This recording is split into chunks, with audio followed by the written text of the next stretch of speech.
नमस्कार दोस्तों। आज हम लोग बात करेंगे क्या बीजेपी पश्चिम बंगाल में सुभाष चंद्र बोस की विरासत के सामने श्यामा प्रसाद मुखर्जी को खड़ा कर रही है।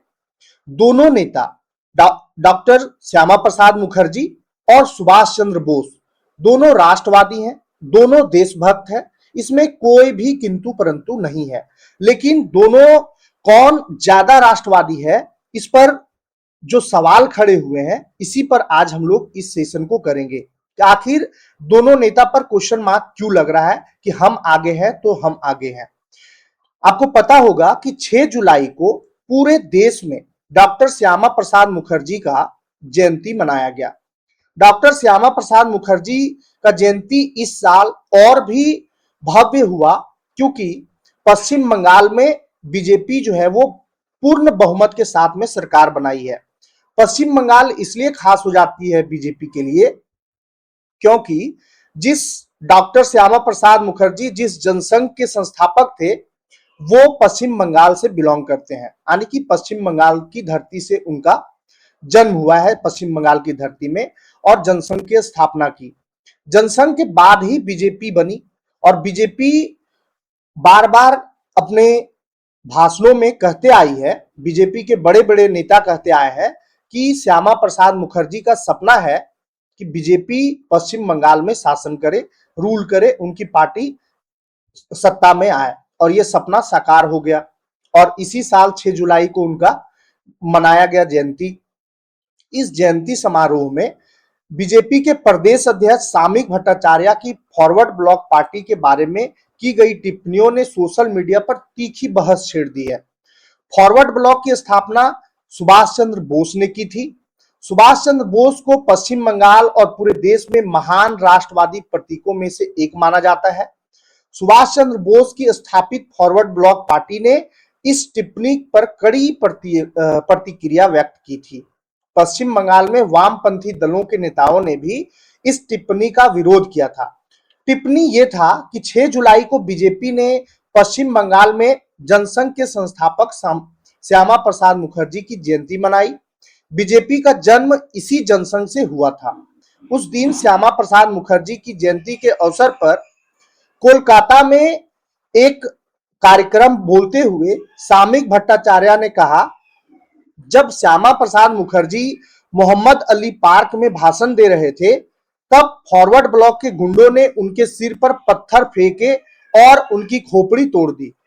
श्यामा प्रसाद मुखर्जी की लोकप्रियता इतनी अधिक थी कि अगर उन्होंने मन से भड़काऊ भाषण दिए होते तो फॉरवर्ड ब्लॉक का कोई भी सदस्य जीवित नहीं होता। लेकिन उन्होंने समर्थकों को शांत किया और उनसे मतदान के माध्यम से इसका जवाब देने को कहा। फॉरवर्ड ब्लॉक के महासचिव जी देवराजन ने पार्टी की ओर से एक बयान जारी किया, इस बयान का विरोध किया। अपने बयान में फॉरवर्ड ब्लॉक ने इस बात की निंदा करते हुए कहा कि उन्होंने नेताजी और उनके अनुयायियों को गुंडे कहा है क्योंकि उन्होंने धार्मिक ध्रुवीकरण के माध्यम से लोगों के भेदभाव के प्रयासों को बार बार विफल किया है। विश्लेषकों का मानना है कि डॉक्टर श्यामा प्रसाद मुखर्जी को सुभाष चंद्र बोस के विरुद्ध एक बंगाली प्रतीक के रूप में चित्रित करने का संघ परिवार का प्रयास एक दीर्घकालिक योजना रही है। अविभाजित बंगाल में चुनावी राजनीति की शुरुआत 1919 में पारित एक कानून से हुई थी। हालांकि प्रांतीय विधानमंडल के चुनावी प्रणाली 1892 में शुरू हुई थी। बंगाल प्रांतीय विधान परिषद नामक विधायिका का गठन 1919 के अधिनियम के तहत किया गया था, लेकिन इसने आधिकारिक तौर पर 1 फरवरी 1921 को कार्य करना शुरू किया। उस समय बंगाल विधान परिषद और प्रांतीय विधानमंडल का गठन हुआ था। पश्चिम बंगाल विधानसभा के स्वीकृत इतिहास के अनुसार लगभग 1.5 दशक बाद भारत सरकार अधिनियम 1935 में यह प्रावधान किया गया कि बंगाल प्रांतीय विधानसभा में विधान परिषद के साथ साथ विधानसभा का गठन किया जाएगा।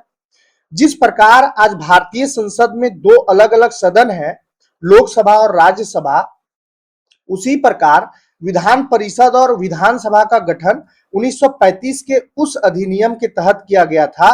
द्विसदनीय प्रांतीय विधानमंडल का पहला सत्र 7 अप्रैल 1937 को आयोजित किया गया था। नवगठित विधानसभा के 250 सदस्यों में से 78 सीटें सामान्य वर्ग के लिए थी। इनमें से 30 सीटें अनुसूचित जाति के लिए आरक्षित थी। इसके अतिरिक्त मुसलमानों के लिए 117 सीटें, एंग्लो इंडियन के लिए 3 सीटें, आरोप यूरोपियों के लिए 11 सीटें और भारतीय ईसाइयों के लिए 2 सीटें आवंटित की गई थी। विभिन्न व्यवसायों के लिए भी सीटें आवंटित की गई थी। इस प्रकार विधान परिषद में विभिन्न वर्गों के लिए सीटें आवंटित की गई थी। कई इतिहासकारों का मानना है कि धर्म के आधार पर विधायी सीटों के इस विभाजन ने बंगाल के इतिहास में एक दीर्घकालिक विभाजन को जन्म दिया है। सुभाष चंद्र बोस और श्यामा प्रसाद मुखर्जी के बीच द्वंद्व की शुरुआत हुई। 1919 में कानून पारित होने के बाद इस नियम को मान्यता दी गई कि सरकार का बहुमत तय करने के लिए मनोनीत सदस्य नहीं गिने जाएंगे। इसी दौरान राष्ट्रवादी बंगाली नेता चित्तरंजन दास ने स्वराज पार्टी की स्थापना की। जादवपुर विश्वविद्यालय के इतिहास विभाग के प्रोफेसर डॉक्टर रूप कुमार बर्मन ने कहा, देश बंधु चित्तरंजन दास की प्रेरणा से सुभाष चंद्र बोस ने इसी समय राजनीति में प्रवेश किया था। श्यामा प्रसाद मुखर्जी ने तब तक राजनीति में कदम नहीं रखा था। श्यामा प्रसाद मुखर्जी 1929 में कांग्रेस में शामिल हुए थे, लेकिन बाद में कांग्रेस के साथ उनके मतभेद हो गए। श्यामा प्रसाद मुखर्जी 1930 में कांग्रेस से अलग हो गए और कलकत्ता विश्वविद्यालय से चुनाव जीते। उस समय कलकत्ता विश्वविद्यालय और ढाका विश्वविद्यालय नाम से अलग-अलग विधानसभा सीटें थी। 1930 के बाद के वर्ष एक प्रमुख संक्रमण काल थे और यह अवधि विशेष रूप से महत्वपूर्ण है क्योंकि कांग्रेस पूर्ण स्वराज की मांग कर रही थी, जबकि मुस्लिम लीग एक अलग मुस्लिम बहुल क्षेत्र की मांग कर रही थी। भारत सरकार अधिनियम 1935 में इस विभाजन के संबंध में चर्चा चल रही थी। डॉक्टर वर्मन ने कहा कि उस चुनाव में हिंदू महासभा एक राजनीतिक दल के रूप में उभरी। उस समय श्यामा प्रसाद मुखर्जी हिंदू महासभा के एक प्रमुख नेता के रूप में अपनी पहचान बना चुके थे। वहीं दूसरी ओर सुभाष चंद्र बोस ने भी उसी दौरान एक महत्वपूर्ण राजनीतिक नेता के रूप में लोकप्रियता हासिल की थी। डॉक्टर बर्मन ने कहा, लेकिन हिंदू और मुस्लिम बहुल सीटों के अलग-अलग होने के कारण यह निर्धारित करना मुश्किल है कि जनता के बीच कौन सा नेता अधिक लोकप्रिय था। आनंद बाजार पत्रिका में 12 मई 1940 को झाड़ग्राम में सुभाष चंद्र बोस के भाषण का जिक्र है। इस भाषण में बोस ने कहा था, हिंदू महासभा धर्म का फायदा उठा करके और उसे भ्रष्ट करके राजनीति के क्षेत्र में प्रवेश किया है। इन गद्दारों को अपनी स्टेट लाइफ से निकाल दें, इनकी बात ना सुने। संघ परिवार के एक वरिष्ठ नेता बलराज मधोक ने अपनी पुस्तक portrait of a martyr biography of doctor Shyama Prasad Mukherjee में उल्लेख किया है कि सुभाष चंद्र बोस के समर्थक हिंदू महासभा की सभाओं में बाधा उत्पन्न करते थे। मुखर्जी पर भी इन्हीं समर्थकों ने हमला किया था। श्यामा प्रसाद मुखर्जी को बंगाल के नायक के रूप में दिखाने की कोशिश कर रही है बीजेपी, ये आरोप लग रहा है। पिछले कुछ वर्षों से पश्चिम बंगाल में श्यामा प्रसाद मुखर्जी को एक आइकॉन के रूप में चित्रित करने के अलग-अलग स्तर का प्रयास किया जा रहा है। पश्चिम बंगाल में बीजेपी के सत्ता में आने के बाद श्यामा प्रसाद मुखर्जी के जन्मदिन 6 जुलाई के अवसर पर कई सरकारी कार्यक्रम आयोजित किए गए। इनमें केंद्रीय गृह मंत्री अमित शाह, मुख्यमंत्री शुभेंदु अधिकारी और राज्य सरकार के मंत्रियों सहित कई अन्य लोग शामिल हुए। इस वर्ष की शुरुआत में पहली बार पश्चिम बंगाल ने आधिकारिक तौर पर 20 जून को पश्चिम बंगाल दिवस के रूप में मनाया और पश्चिम बंगाल राज्य की स्थापना में श्यामा प्रसाद मुखर्जी की उपलब्धियों को बड़े पैमाने पर फैलाया गया। हिंदुत्व संगठनों ने बयान दिया कि बंगाल के विभाजन और पश्चिम बंगाल को भारत में एकीकृत करने में श्यामा प्रसाद मुखर्जी का योगदान सबसे महत्वपूर्ण था। दूसरी ओर केंद्र सरकार ने कोलकाता बंदरगाह का नाम श्यामा प्रसाद मुखर्जी के नाम पर रखा है। राष्ट्रीय पुस्तकालय के मेन रीडिंग रूम का नाम भाषा भवन से बदलकर श्यामा प्रसाद मुखर्जी भाषा भवन कर दिया गया है। जवाहरलाल नेहरू विश्वविद्यालय की पूर्व प्रोफेसर और इतिहासकार सुचेता महाजन ने कहा कि इसमें कोई संदेह नहीं है कि बीजेपी पश्चिम बंगाल में श्यामा प्रसाद मुखर्जी के इर्द गिर्द एक नया नायक बनाने की कोशिश कर रही है। उन्होंने कहा, पहले भी ऐसा देखा गया है कि बीजेपी ने सुभाष चंद्र बोस और जवाहरलाल नेहरू के बीच टकराव पैदा करने के प्रयास में कई पत्रों को सार्वजनिक किया था, लेकिन अंत में जवाहरलाल नेहरू बनाम सुभाष चंद्र बोस से संबंधित उस पत्र से कुछ भी साबित नहीं हुआ। राजनीतिक विश्लेषक और पत्रकार सिन्निगेंदु भट्टाचार्य इसमें कहते हैं कि कोई संदेह नहीं है कि अगर श्यामा प्रसाद मुखर्जी को पश्चिम बंगाल में एक प्रतिष्ठित व्यक्ति के रूप में स्थापित किया जाना है, तो यह नेताजी सुभाष चंद्र बोस के सीधे विरोध में ही संभव होगा। उनके अनुसार सुभाष चंद्र बोस बीजेपी की राजनीति के सबसे बड़े शत्रु हैं, क्योंकि उन्होंने हिंदू राष्ट्रवाद और मुस्लिम राष्ट्रवाद दोनों के विरुद्ध बार बार बोला और लिखा है। सुभाष चंद्र बोस की राजनीति श्यामा प्रसाद मुखर्जी की राजनीति से बिल्कुल विपरीत है। श्यामा प्रसाद को सुभाष चंद्र के विरुद्ध प्रतीक बनाने का विचार संघ परिवार के भीतर पहले से ही मौजूद था, लेकिन उन्होंने सुभाष चंद्र बोस का इस्तेमाल नेहरू के खिलाफ राष्ट्रीय स्तर पर एक नैरेटिव तैयार करके अपने लक्ष्यों को प्राप्त करने के लिए किया। यह काम आंशिक रूप से सुभाष चंद्र बोस पर लिखने वाले कुछ ऐसे लेखकों ने किया जो संघ के करीबी थे। भट्टाचार्य का मानना है कि पश्चिम बंगाल में श्यामा प्रसाद मुखर्जी को स्थापित करने के लिए सामयिक भट्टाचार्य ने बिना किसी झिझक के सीधे तौर पर संघर्ष को जन्म दिया है। पश्चिम बंगाल बीजेपी के प्रमुख प्रवक्ता देवजीत सरकार ने कहा कि राज्य बीजेपी अध्यक्ष सामयिक भट्टाचार्य ने जो कहा वह बीजेपी का अंतिम रूख है। उन्होंने इस भाषण पर कोई नई टिप्पणी करने से इनकार कर दिया।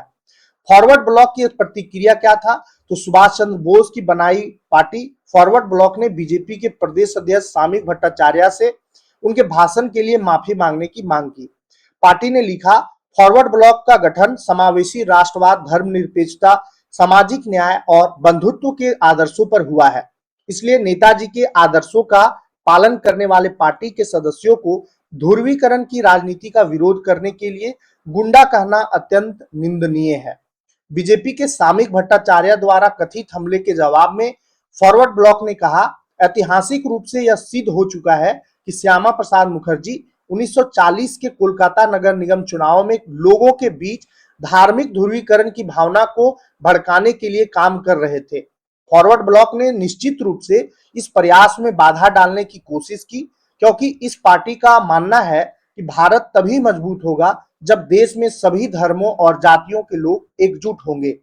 पार्टी ने यह भी आरोप लगाया कि जिस समय देश की जनता भारत छोड़ो आंदोलन चला रही थी और सुभाष चंद्र बोस भारतीय राष्ट्रीय सेना का गठन करके ब्रिटिश शासन के खिलाफ लड़ाई लड़ रहे थे, संगठित करने की कोशिश कर रहे थे, उस समय श्यामा प्रसाद मुखर्जी की पार्टी हिंदू महासभा ने भारत छोड़ो आंदोलन का विरोध किया था।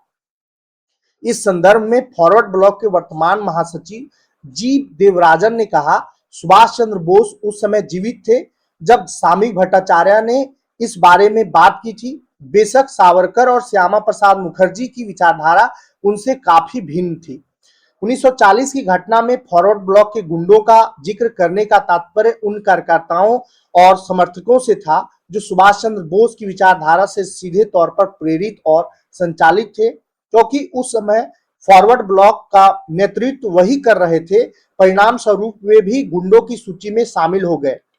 इस तरह से दोनों नेता को राष्ट्रवादी माना जाता है। सुभाष चंद्र बोस राष्ट्रवादी नेता थे, इसमें कोई गुरेज नहीं कहने से, लेकिन श्यामा प्रसाद मुखर्जी का विचारधारा और डॉक्टर श्यामा प्रसाद मुखर्जी का विचारधारा और सुभाष चंद्र बोस का विचारधारा दोनों अपोजिट था, विपरीत था।